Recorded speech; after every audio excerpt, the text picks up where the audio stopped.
So, how many Mega Man games are there by now? 10? 20? 100?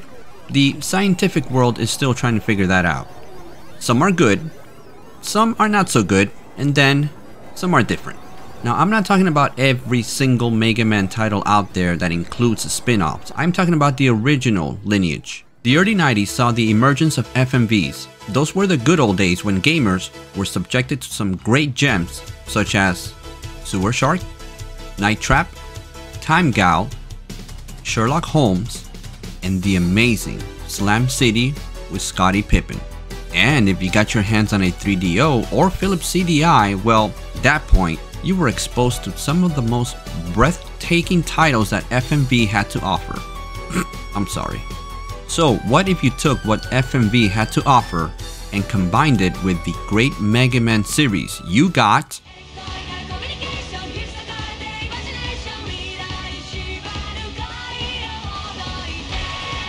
Super Adventure Rockman was a game released on the PS1 on June 1998, followed by the Saturn on September of 1998. Hey, that would mean happy 25th anniversary to the Saturn port. On a side note, this would be the last Mega Man game to be released on any Sega console. Wow, what a way to go. It was developed by Koyusha with publishing duties handled by Capcom and was released in Japan, and only Japan. The whole point of this game's existence is because Capcom wanted to branch out to other genres and, let's just admit it, yup. Money. Did you not learn anything from that Nintendo Philips collaboration, Capcom? Don't you see what happens when you whore out your own IPs? I don't feel like playing this. Yeah, see what I mean? The game is divided into 3 discs. Each one is basically a short episode that all contribute to one storyline. And the plot of the game is as follows. Some kind of a ruin mysteriously appears in the Amazon forest, or at least that's what the game says, emitting an electromagnetic wave that knocks anything out electronic that gets close to it. Dr. Wily found an alien supercomputer inside that hacks his computer and gathers all information on his previous robot masters from Part 2 and Part 3. With this, the computer is able to bring them back to functionality. The electromagnetic wave starts to disrupt all machinery on Earth.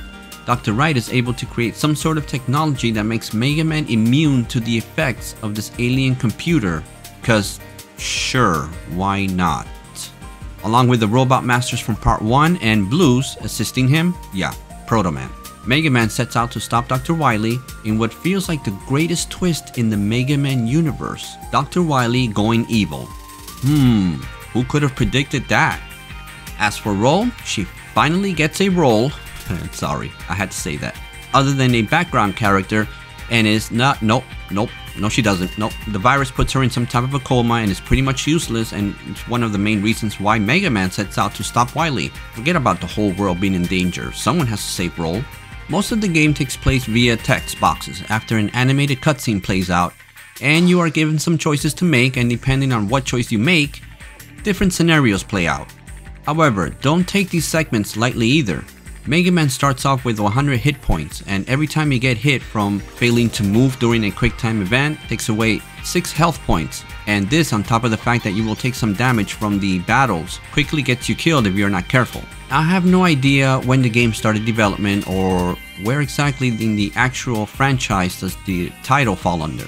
We know it takes place after Mega Man 5 at least, since it has Beat the Bird, the companion that goes on to start in pretty much all the titles of the original Mega Man franchise after Part 5. But do not let the cute looking characters fool you into a false sense of security. This is a dark title. Keiji Inafune, the man who created the Mega Man franchise, went on to say that he was not happy with the end result of the game. One of the biggest disappointments with this title is how violent it is when compared to the otherwise light-hearted action games that the Mega Man franchise is known for. UN copters being shot down without anyone parachuting out of them really bothered Keiji. There are also dark endings where it shows the world being destroyed and Roll dying as part of the virus that the Raw Moon computer has unleashed on all electronic devices on Earth. Think about that. Roll, she dies. She finally gets a chance to start in a prominent role in the series. Well, you know, baby steps. And they fucking kill her. What the hell, Capcom? Why did you let this happen? Oh yeah, I forgot. Money. There's also a scene where Quickman takes a nice, sharp, large circular blade to the back when trying to save you. But hey, at least it looks cute. Oh, and get this, he dies too. Oh yeah, my bad. Spoiler alert. The cutscenes in between, what little actual gameplay is available, are unable to be forwarded or skipped. You are stuck watching the story play out inside this little window in the middle of your screen. Maybe the game would be a bit more fun if I could understand what is being said. Another issue is that the segments are really long, and you are stuck watching them. My only advice at this point is to find something else to do while the story plays out.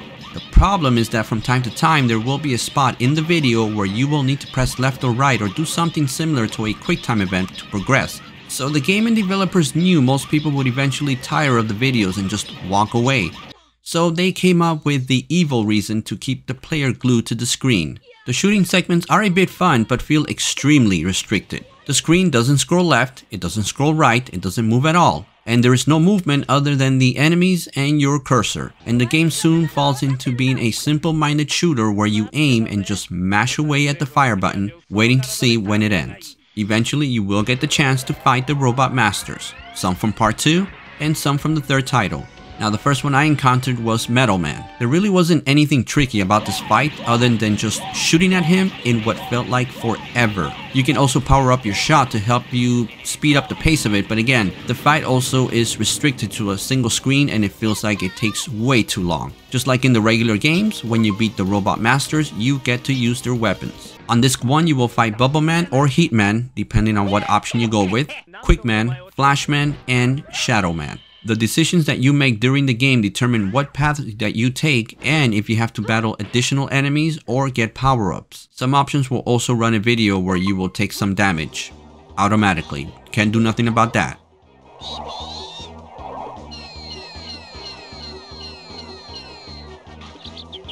Disc 2 starts off on such a fun note. You get to bury Quickman after he dies. And when you're a kid, all you see on the screen is a big shiny piece of blade stuck behind somebody's back and that person dying. You're not thinking about whether it's a human or it's a robot. So whichever way you see it, that's pretty messed up. On disc 2 you will fight Woodman, Airman, Clashman, Snakeman, Needleman, and Gemini Man. Won't go over all the details of the story here, but I'm gonna go over some scenarios that are spoilers. One of them is the bad ending where Roll dies. Like I stated before, yes, she dies and basically the world falls into ruins, with Dr. Wily proclaiming victory, and then we get to watch the world slowly wither away in decay. Thanks, Capcom. Thanks, Capcom. On disc 3 you fight Magnet Man, Hard Man, Top Man, Spark Man, Raw Thor, which is the main alien computer baddie, and I almost forgot everyone's favorite one-eyed mofo from the Wily Museum itself, a new Yellow Devil. The game is a long Megaman cartoon divided into 3 parts. That's basically it. Think of it like playing through one of those choose your own adventure books in animated form. Actually, I remember those books and oh man, I used to love those books. I rented every single one of them from the library over and over again.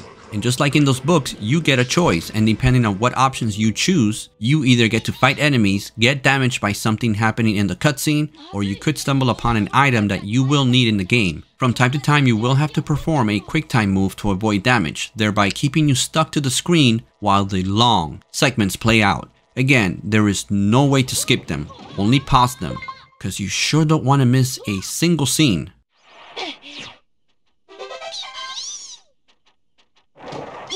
Sure, the battle segments are just button mashing set pieces, but they are relentless, and your fingers are gonna be bleeding by the time the game is over.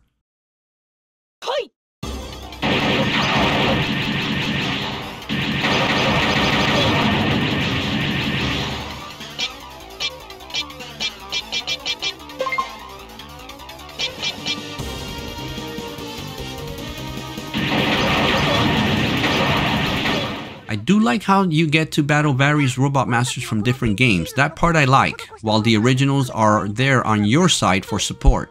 The cutscenes are well animated for the most part, even though the screen that they're presented on, it's so small. However, that is one of those things that you were kind of used to back in the days when FMV was still rather a new thing and video compression was still in its infancy. And that's the thing to remember here. For its time, the game was not bad. It took the FMV approach and presented a story that could work well with the restrictions that it had. Is it as good as it could have been? Hell no. The presentation screen could have been bigger, although I am sure it would have looked heavily pixelated had they done that. The shooting segments could have had scrolling backgrounds at least, making it feel a bit more immersive as opposed to that static one screen setting. The overall story, yeah, it's a bit dark, so if you were used to those colorful graphics with cartoony violence, you get some of that here, followed by death and more death. However, is it the worst Mega Man game from the original series lineup? I think when the creator made the statement, he meant from the titles that Capcom themselves made. I say this because there is a Mega Man title out there from the original lineage that is so bad, so bland, so utterly repulsive that I will cover it in one of my future videos. Get your barf bags ready for that one. Super Adventure Rockman is definitely not the worst Mega Man title out there, not by far. If you know Japanese, you might be able to find some enjoyment from playing this game, as long as you go in acknowledging that it is not your traditional Mega Man title and that you will be sitting back and watching plenty of FMV Mega Man clips. If you haven't fallen asleep by now, thanks for watching this video on such an obscure Mega Man title that is so removed from the original Mega Man games that it could almost be labeled as a full spin-off, but it is not. Deal with that. Until next video, keep watching, keep gaming, and as always, take care of yourselves.